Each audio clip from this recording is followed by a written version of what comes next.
Okay, move out.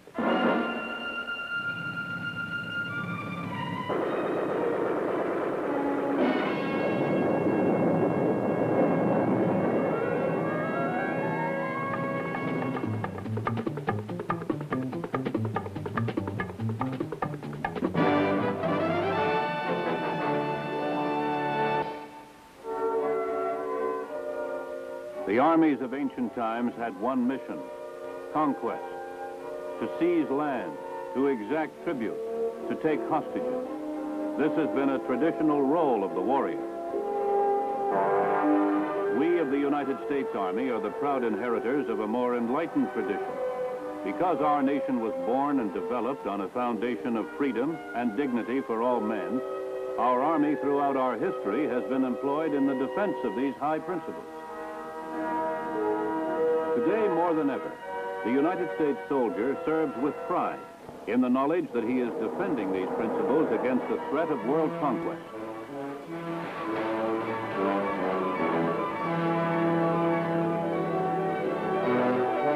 He has learned to live with crises in many lands. He stands watch at the outposts of his own land, from the tropical heat of the Caribbean to the extreme Alaskan coast. Though world events will not permit him to turn his sword into plowshares, in carrying out his military role, he is helping create conditions necessary for peace. He is an essential force for freedom, manning our first line of defense, the frontier that divides the free world from the world of communism. His missions are unlimited.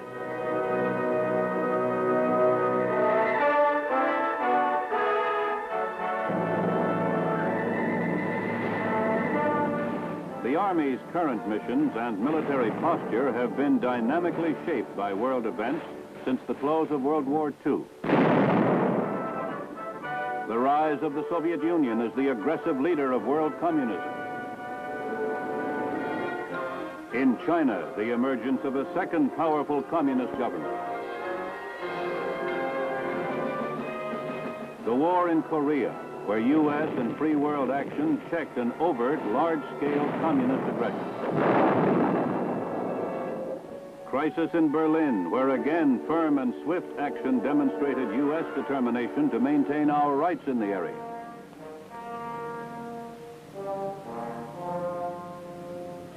The expansion of communist influence into the Western Hemisphere. The threat of Soviet missiles on the doorstep of the United States. Exploitation by communism of tensions in the world's less developed areas. Since 1945, more than 200 conflicts have interrupted the peace. More than 100 have been internationally significant. Most of these have been in Africa, Asia, and Latin America. Communists were involved in about 50% of the significant conflicts. To meet this pattern of repeated world crises at all levels, for the present and in the foreseeable future, United States military power is organized for operations in three basic types of warfare. General war, which involves application of the most modern military technology, including nuclear warfare. Limited war, which involves fighting successfully for limited objectives under definitive policy limitations. And insurgencies, which involve the Army in stability-type operations or measures to assist developing nations which request our help in bolstering their internal security. In order to be ready for worldwide operations along this broad spectrum of conflict, U.S. unified military commands have been established in key areas. From these centers, land, sea, and air elements of our armed forces are directed to carry out military operations developed by the Joint Chiefs of Staff in accordance with national objectives.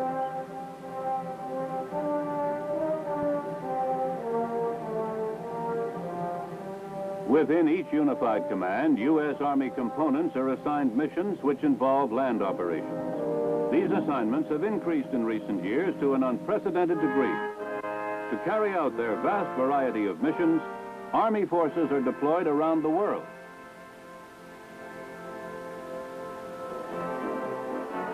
Under command of U.S. Army Europe, our 7th Army is a key element in the North Atlantic Treaty Organization's land defense of Western Europe. Providing a powerful deterrent to aggression along the Iron Curtain, this is one of the finest peacetime military forces ever developed.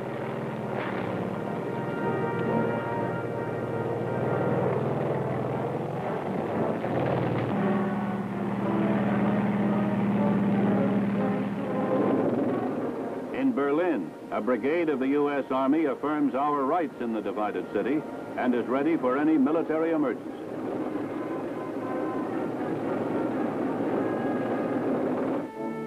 The Army's Southern European Task Force in Italy has as a major element a Sergeant Missile Battalion capable of providing nuclear firepower support for Allied forces in the area.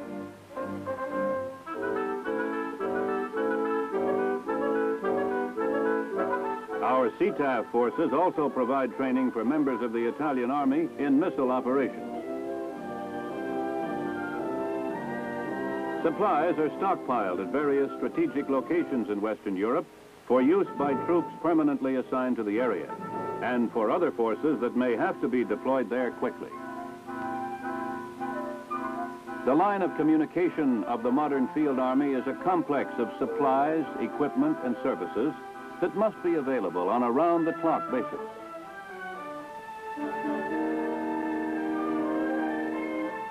As Army missions increase, backup for the fighting man becomes an operation of critical importance.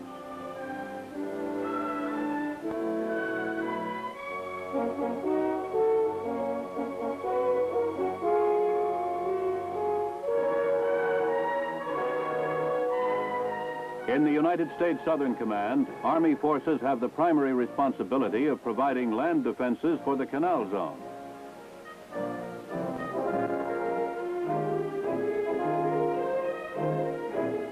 Here we also train U.S. and Allied personnel in jungle warfare, with particular emphasis on counter-guerrilla operations in jungle environments.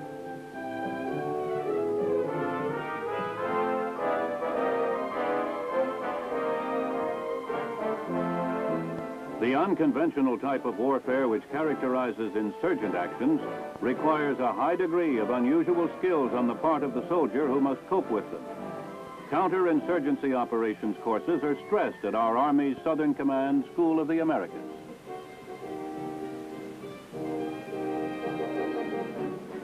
In Alaska, our Northern Army must be capable of dealing with the hazards of Alaskan terrain and weather, with minimum impairment of operational effectiveness.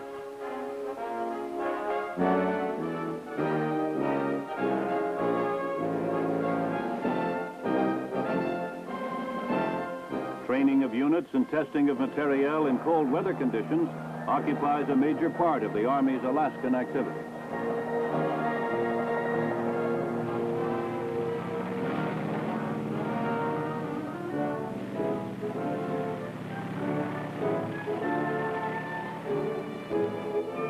In Korea, our deterrent force has long been essential for the preservation of peace. Korea continues to be a testing ground for free world determination to halt communist aggression in Asia.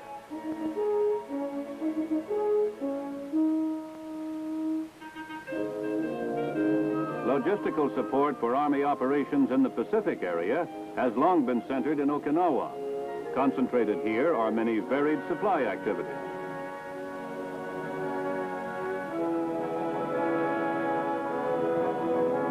Wherever U.S. troops are deployed, everything that the soldier needs to do his job must be ready for him in good condition and without delay.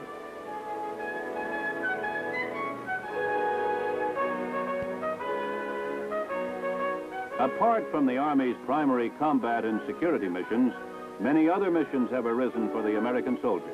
He is military advisor to the armed forces of some 48 Allied countries.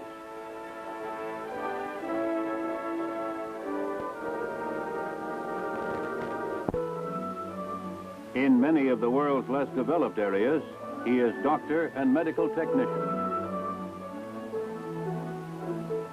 He is builder.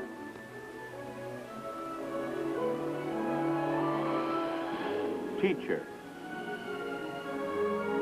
administrative advisor. Wherever U.S. Army elements are located at the request of friendly governments, he helps in their efforts to achieve the stability necessary for progress. Unstable conditions in these areas are not all communist-inspired, but they are vulnerable to communist exploitation. A U.S. Army goal is to help create conditions under which people may pursue their individual ways in an atmosphere of freedom and order.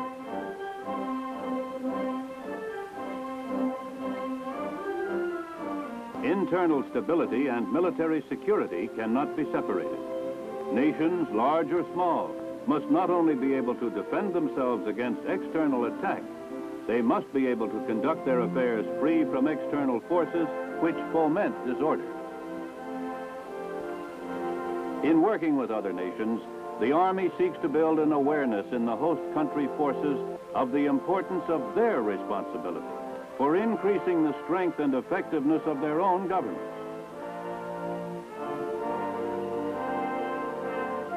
At home, the Continental Army Command is the Army's power base and its principal operating agency. Among its missions, CONARC commands the combat forces and support elements which make up the strategic reserve based in Army posts throughout the continental United States. These must be kept ready for contingencies anywhere in the world. Elements of these forces provide the land power for the Unified United States Strike Command, or STRICOM, our country's joint operational combat arm designed for swift deployment in military emergencies. Army components are meeting the assignments of unified commanders at home and abroad through flexible organization and improved mobility. Today's divisions are readily prepared for airlift or sea transport. Exercise Delaware, a joint STRICOM maneuver involving strategic Army forces and tactical Air Force units, demonstrated U.S. ability to move an entire airborne brigade in swift response to a hypothetical call for aid from an allied country, halfway around the world. The Iranian desert provided the testing ground for the operation. Exercise Delaware helped prepare the U.S. fighting man for combat missions in foreign lands, missions arising from swiftly developing world tensions.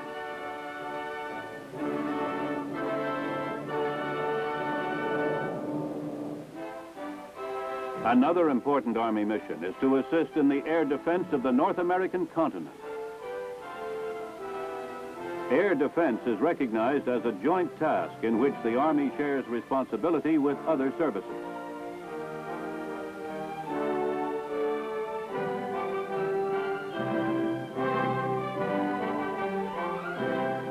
Each component of the North American Air Defense Command contributes those forces which are best trained and equipped for the particular air defense function. On duty 24 hours a day, men of the Army Air Defense Command, including Army National Guardsmen, are prepared to defend our cities and industry against any enemy that brings war to America by manned bombers.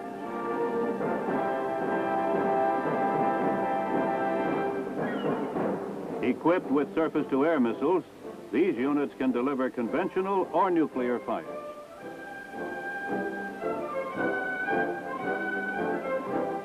Army Nike Hercules missiles are effective against manned aircraft. To complement Nike Hercules, Nike X, an anti-ballistic missile system, is now under development.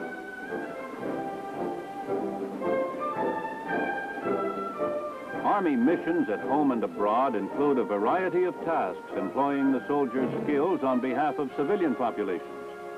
The Louisiana hurricane of 1965 was dramatic evidence of the role of the active Army and the National Guard in distress or disaster relief.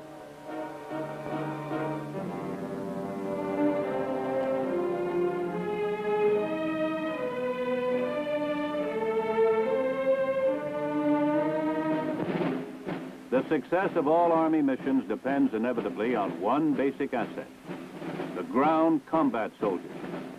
To train, equip, and support him, so he can perform successfully his multi-mission role is a fundamental Army responsibility. The U.S. Army operates the largest military training establishment in the free world. Because the Army's first mission is victory in land combat, the soldier must be physically capable of maneuver under all kinds of difficult conditions. He must know how to use a variety of weapons and develop coordination essential to operation of increasingly complex weapon systems. Troops are keyed to emergency through constant field exercises. These are designed to increase tactical readiness of units from the squad to the field army.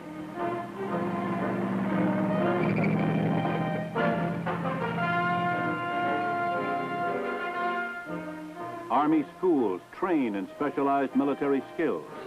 Infantry school emphasizes the role of maneuver as it relates to the infantry soldier's mission.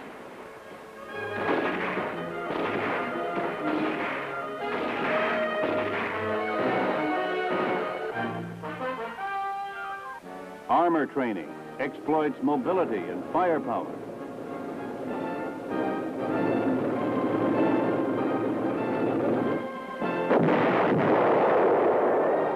Artillery training provides practice in gunnery, using weapons with both conventional and nuclear firepower capability.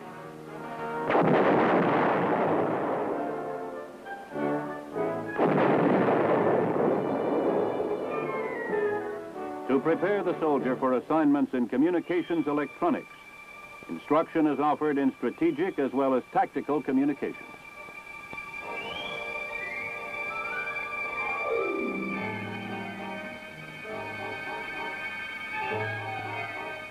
At the John F. Kennedy Center for Special Warfare at Fort Bragg, the Army student is exposed to the complexities of special warfare situations.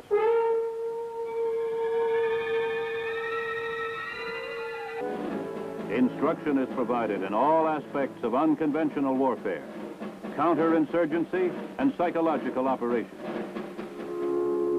The soldier must learn to live off the land.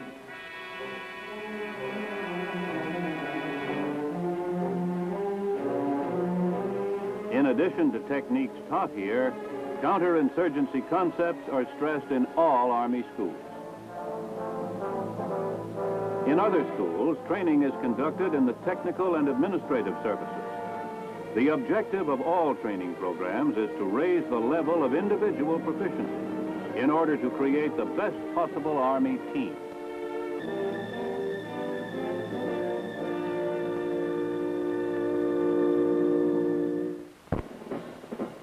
In developing training programs, not only officers and men of the active Army must be considered, but reserve components as well.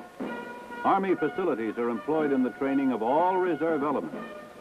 The Army objective is to link active Army and reserve components into one Army, ready to take to the field for sustained combat operations, for peacekeeping missions, or for assistance programs.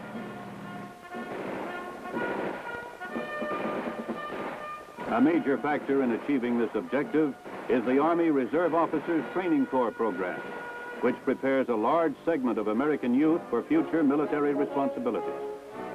While West Point is an important source of new officers, today's Army looks to graduates of ROTC and to officer candidate schools for the majority of its leaders.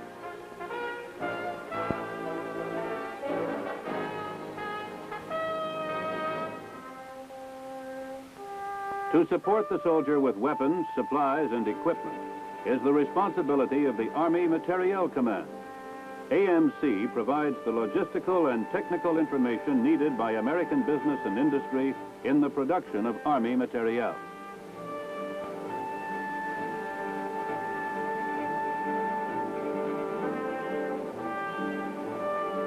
Through its major subordinate commands, AMC and various Army installations manages the development of more than 500,000 line items of weapons and equipment. Everything the soldier needs to see, shoot, move, and communicate.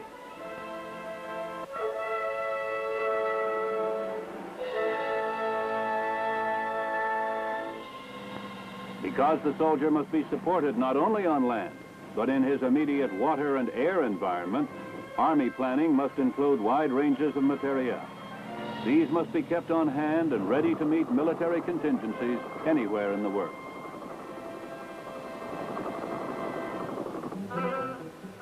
To facilitate logistical planning, personnel actions, and command and control activities, automatic data processing systems are employed. Analysis of data provides information for policies, decisions, and inventory status. Automatic data processing systems are an essential part of today's Army operations.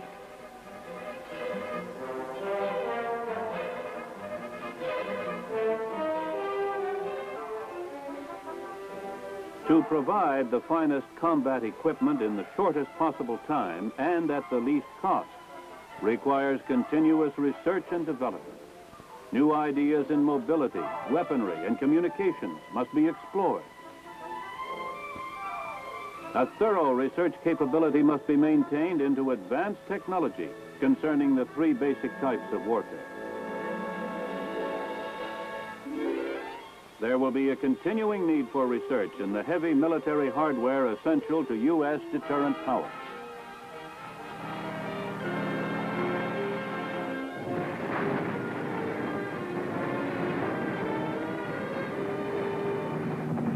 There will be a growing need for lighter weight artillery, infantry weapons, and equipment.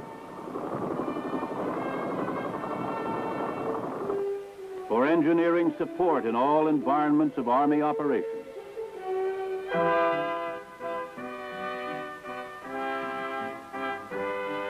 For new weapon systems with increased range, mobility, and firepower, such as the developmental Lance missile.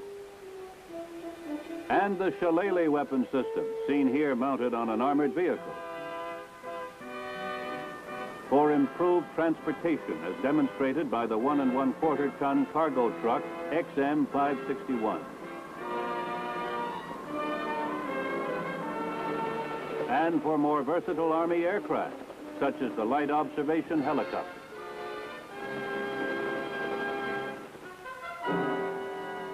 The United States Army today is a professional military team, prepared to respond swiftly and effectively on any level of Army operations.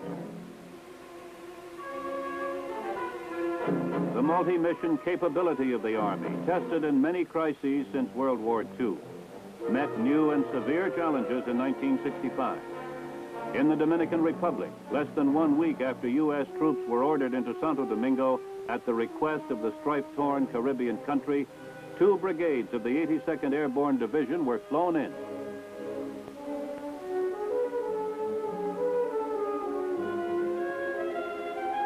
This operation provided a real test of the Army's ability to act swiftly in an emergency.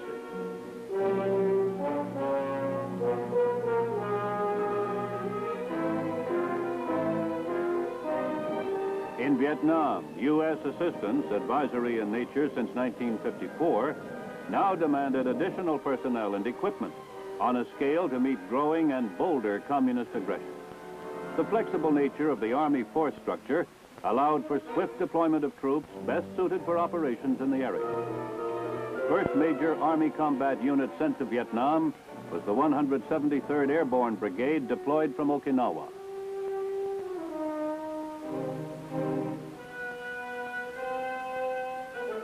From Army bases in the United States came additional troop elements, a brigade of the 101st Airborne Division.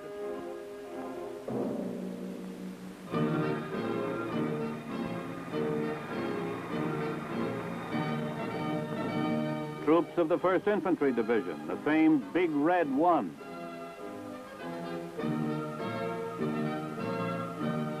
And the 1st Cavalry Division Air Mobile, a new and dynamic concept in combat forces.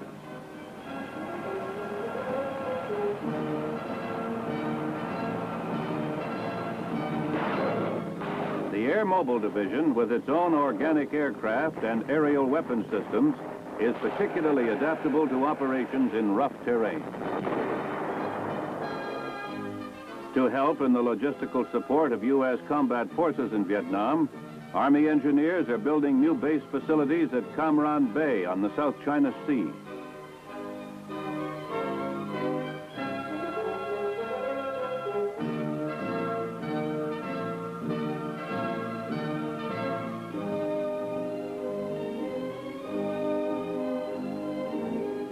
Other base facilities are being developed elsewhere in South Vietnam.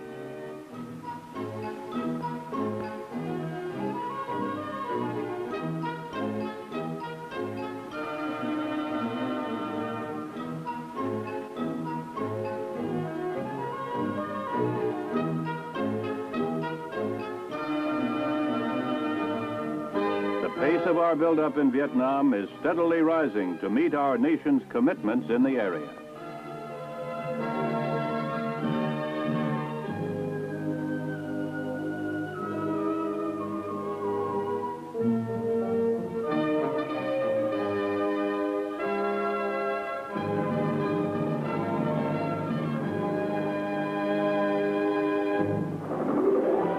The Army's immediate military goal is to help the forces of South Vietnam achieve the initiative and expand their area of control.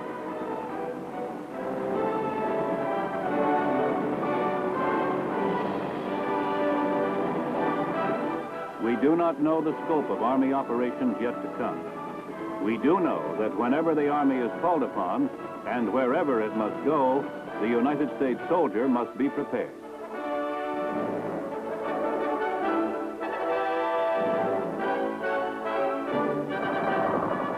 Ours is not the largest army in the world, but it is qualitatively one of the best military land forces in history.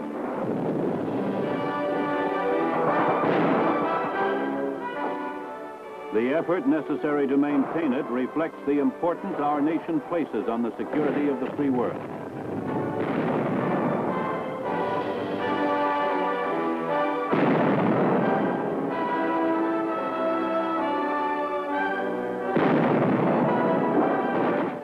Responding as he always has to the call of his country, the American soldier today is carrying out with skill and determination his missions unlimited.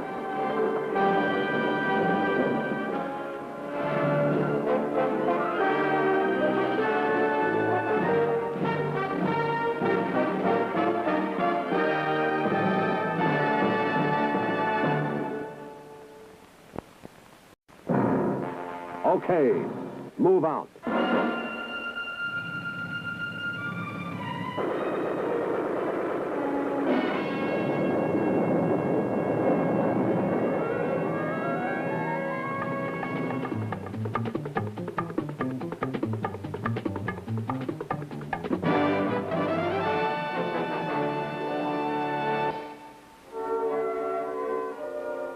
The armies of ancient times had one mission: conquest, to seize land, to exact tribute, to take...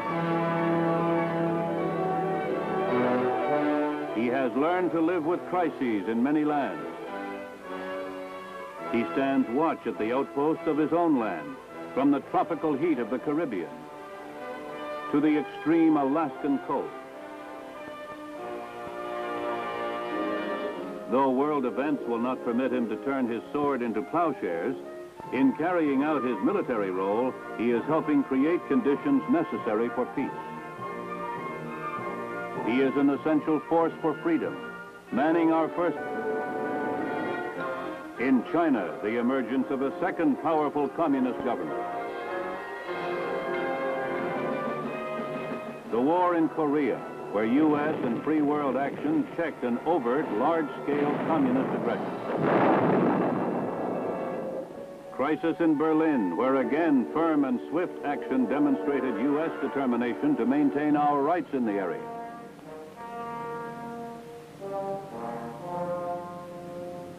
The expansion of communist influence into the Western Hemisphere. Take hostages. This has been a traditional role of the warrior.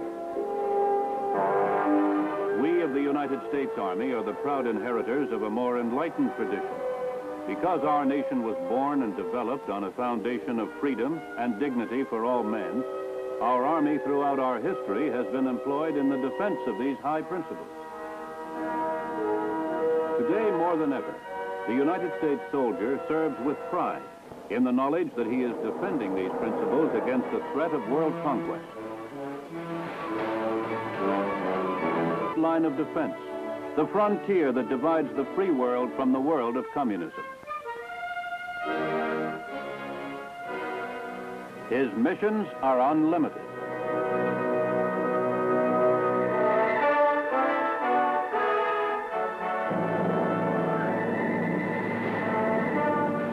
The Army's current missions and military posture have been dynamically shaped by world events since the close of World War II.